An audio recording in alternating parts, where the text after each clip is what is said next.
Cioè non è perché il privato è in crisi manda qua 200 persone e ce lo dobbiamo subire tutto il paese dopo. E allora a sto punto c'è solo un business in pratica, cioè non è accoglienza. Il prefetto di Verona sequestra l'Hotel Cristallo di Casteldazzano per ospitare al suo interno 200 richiedenti asilo.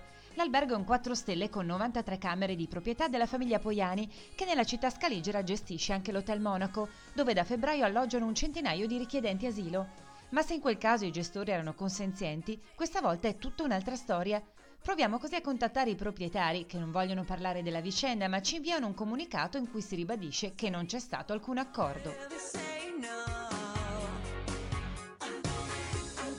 Le proteste dei cittadini e l'intervento del sindaco, che si è subito recato a Roma al Ministero dell'Interno, hanno per il momento posticipato l'arrivo dei profughi.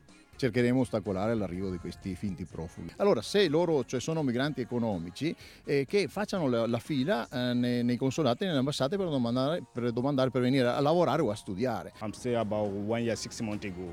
I spent around $500 to come to Italy. To stay in Italy.